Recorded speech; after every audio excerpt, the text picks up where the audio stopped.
Joy to the world. First, second, and fourth stanza. 199.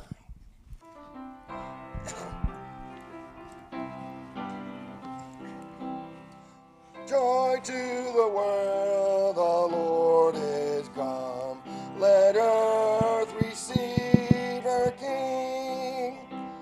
Let every heart prepare him room, and heaven and nature sing, and heaven and nature sing, and nature sing.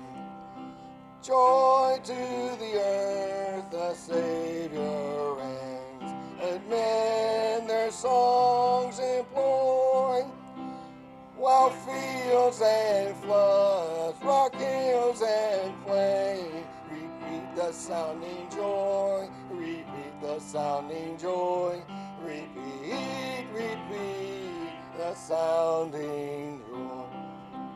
He rules the world with truth and grace, and makes the nations prove the glories of his righteousness, and wonders of his love, and wonders of his love, and wonders of his love. Thank you, folks. You want to be seated?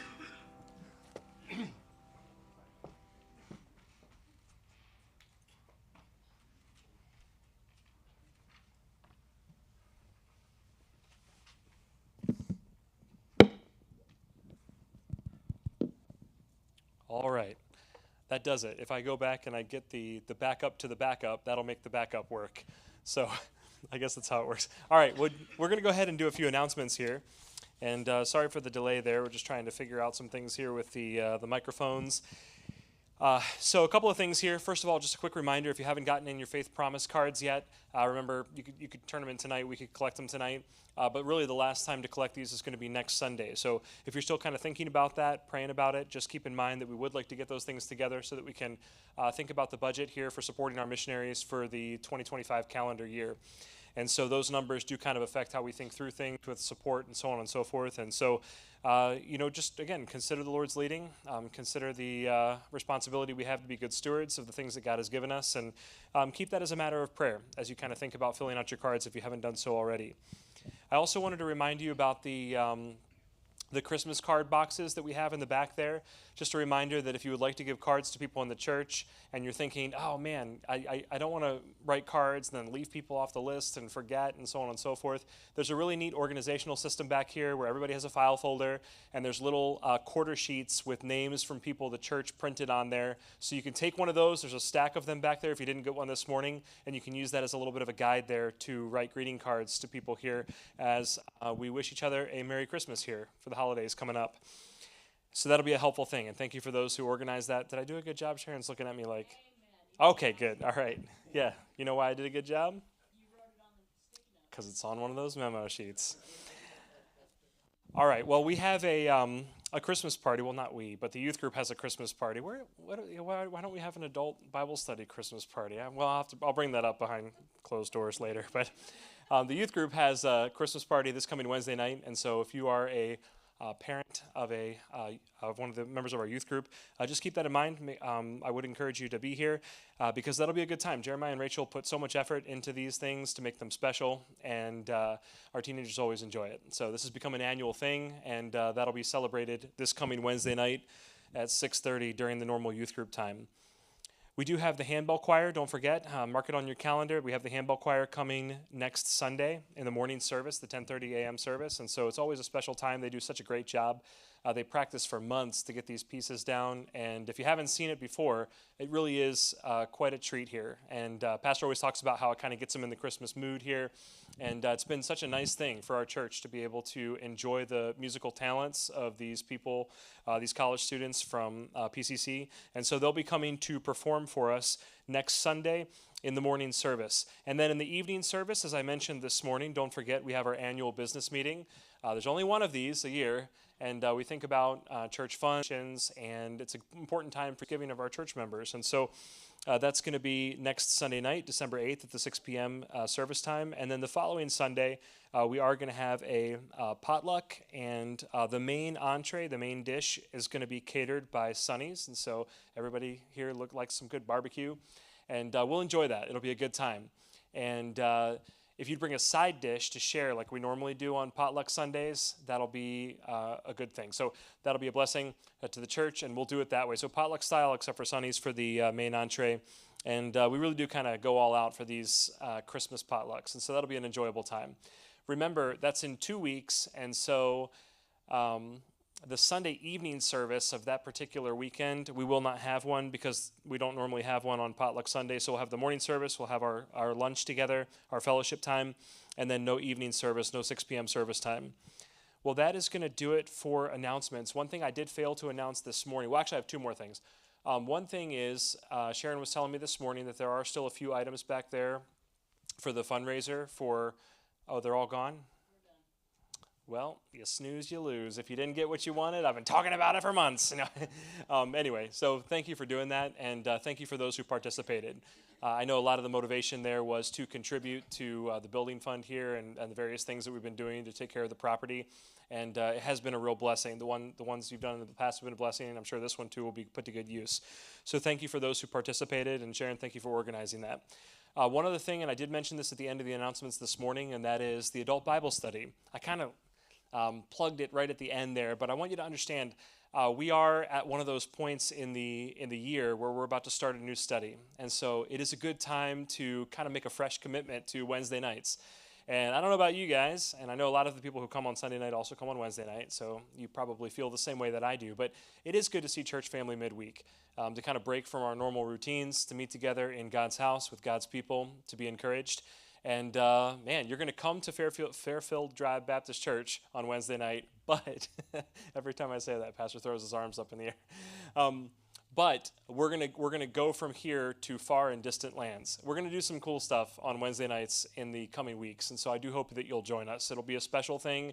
It'll be a unique thing, and I'm looking forward to it. So this Wednesday night we'll kick that off, and Tom gave us a great introduction a couple of weeks ago, now a week and a half ago, and we'll start the actual study series this coming Wednesday night. So I do hope that you'll join us.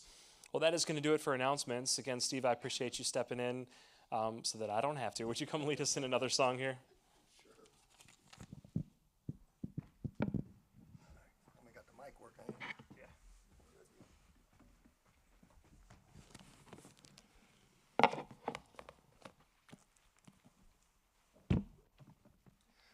All right. Would everyone please stand, take a hymn and turn to page 204, the first Noel. Page 204, first, second, and sixth stanza, please.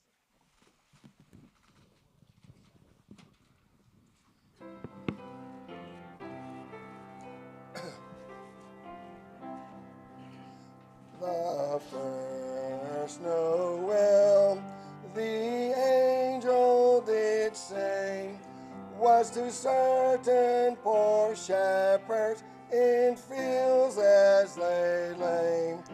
In fields where they lay keeping their sheep on a cold winter's night that was so deep. Noel, Noel, Noel, Noel, born is the King of Israel. They looked up and saw a star shining in the east beyond them far, and to the earth it gave great light, and so did continue both day and night. Noel, Noel, Noel, Noel, born is the King of Israel.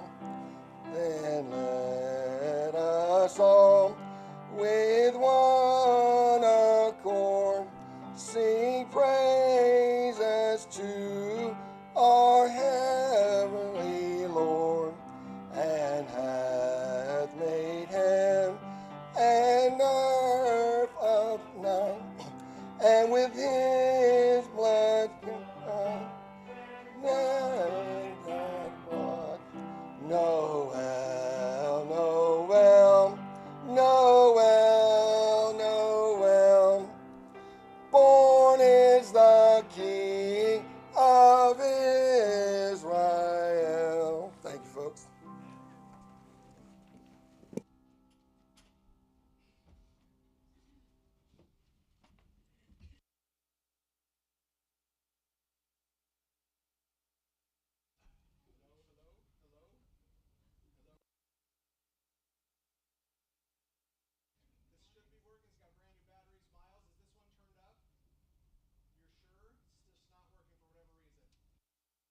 Is this working? All right, so there we go. We'll use this.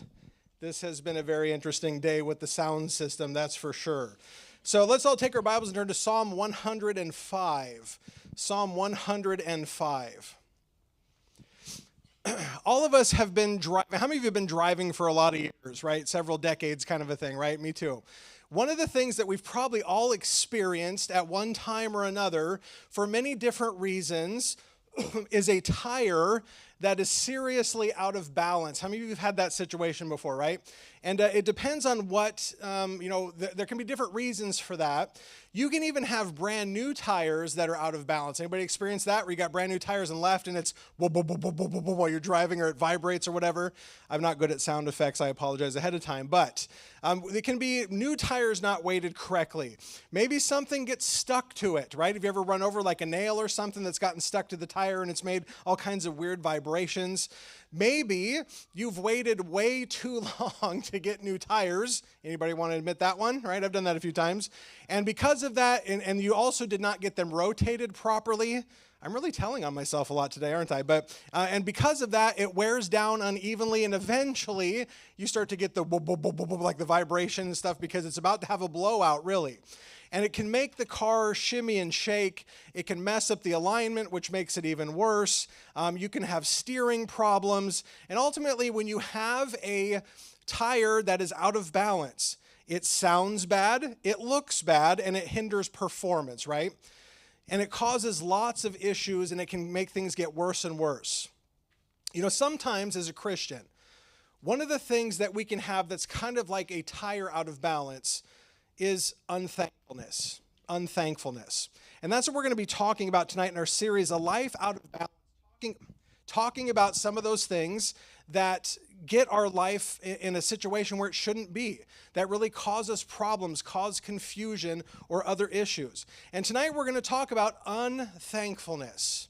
Unthankfulness. And I think we could probably all agree that as far as, at least as Americans, this is one of the, if not the biggest sin that we deal with as a nation. Unthankfulness. We have been given so much by God that we really just kind of take it for granted. We really, as Americans and as Christians, we have more to be thankful than anyone else. We realize that tonight, right? Not just living in this country, or if you live in the United States of America and you're an American citizen, you have hit the jackpot, my friend. We live in the best place on the planet. Even if things are difficult at times, there's no place like this. And then if you've trusted Christ as your Savior, you have a double portion of blessing. You've got the best of everything you could possibly have and have so much to be thankful for. But you know, when a tire's out of balance, you can tell something's not right. And when a Christian is unthankful, it's the same. Something's not right. The out of balance tire of unthankfulness will cause all kinds of problems. And so you might say, well, what do you mean by being unthankful? What does that mean exactly?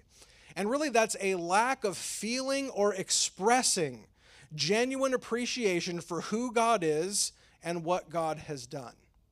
By the way, when we say we're thankful to God, it's not just God, thank you for giving me whatever or doing whatever. It's God, thank you for who you are.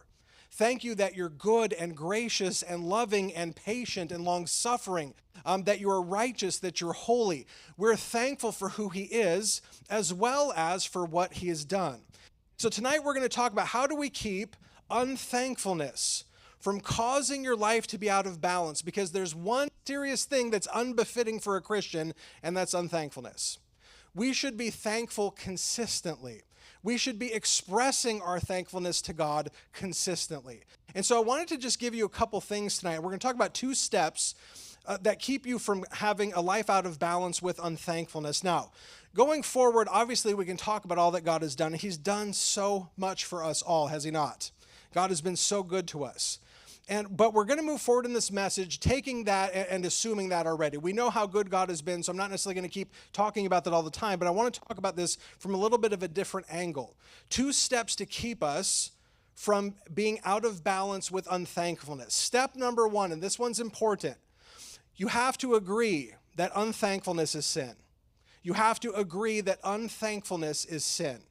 It's not just something that, oh, whoops, I'm not as thankful as I should be, and that's not great. No, it's sin. and it's a seriously offensive sin toward God. And I said that this morning, one thing we've got to function with on a daily basis in everything we do, we have to remember God owes us nothing, not a thing. You guys realize he's not obligated to save our souls. He's not obligated to care for us or our families or to give us what we need or to make sure we've got food and raiment or anything else. He owes us nothing. And so the fact that God is so good to us, not just providing for our needs, but the fact that he would send his son to die for us to save our souls. It is absolutely mind-blowing how amazing God is. And when you think about that, it is a sin of the highest order when we don't thank him like we should. And friends, we're all guilty of that. I'm not standing up here saying I'm perfect at this either. But like a tire that's about to blow out, that's making all kinds of crazy noises on a car, it's out of place, it sounds awful. Unthankfulness for a Christian is the same thing. Something's not right with a Christian that's not thankful for all that God has done. And so the first thing we have to do is agree that unthankfulness is sin. So we're going to be in Psalm 105. We're going to look at several different passages, but the first thing I want you to understand tonight is that giving thanks to God is commanded. It's not just some optional thing. It is absolutely commanded. So look at Psalm 105, verse number 1. We're just going to look at several kind of standalone verses here this evening. Psalm 105, verse 1. Give what? Thanks unto the Lord. Call upon his name. Make known his deeds among the people. So it says, give thanks to God. And even part of what's built into this verse is telling people how great God is and thanking him publicly even. Flip over to Psalm 106. Psalm 106. Verse 1, it says, praise ye the Lord, O give what? Thanks unto the Lord, for he is good, for his mercy endureth forever.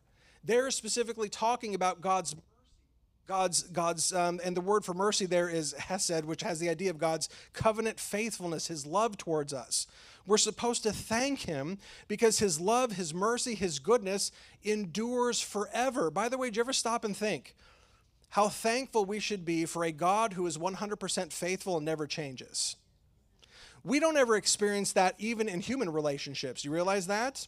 I don't know about you, but there's been people in my life, not a ton. I've been very blessed with people in my life that love me and are so good to me. But there's been times over the years where you've had a best friend or someone you were close to that one day just decides they don't want to have anything to do with you anymore, and that relationship's toast. Or someone starts acting differently and things change. We take for granted that our God never changes. His love for us, his goodness for us never stops. There's never going to be a morning when you wake up that God is going to say, you know what, I'm just kind of tired of your shenanigans and I'm done with you. That's never going to happen because our God is good and his mercy, his love, all that endures forever because that's who God is. That's something we should be thankful for. Something we should be thankful for. Look at Psalm 107. 107, verse number 1. It says, give thanks unto the Lord, for he is good, for his mercy endureth forever. Getting the idea here? And we won't turn there, but if you go to Psalm 138, it says this phrase over and over and over again. So we understand in the Old Testament, there's no shortage of places that say, give thanks to God. It's not a suggestion, my friends, it's a command. It's something we are commanded to do because number one, God deserves it, and number two, it is something that we owe him for how good he is. And so we see it several places in the Old Testament, and we're just looking at a couple things in Psalms, about thanking God and having a heart of thankfulness toward him. Now flip over to 1 Thessalonians chapter 5. We're going to go to several different passages. We'll do some adult sword drills here tonight. 1 Thessalonians chapter number 5. So if you look at 1 Thessalonians chapter 5, we'll look at verse number 18 here. And again, a very clear command that we are supposed to be giving thanks.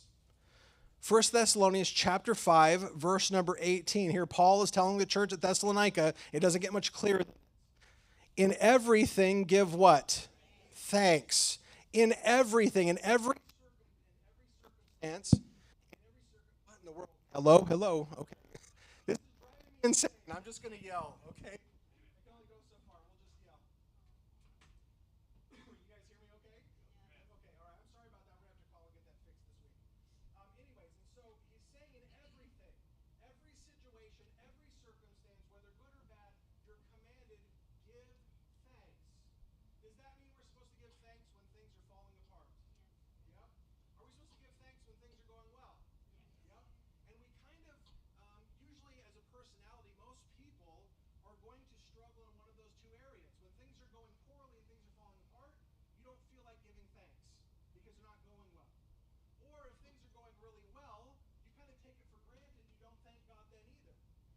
we're supposed to give thanks in everything, all the time, in every situation.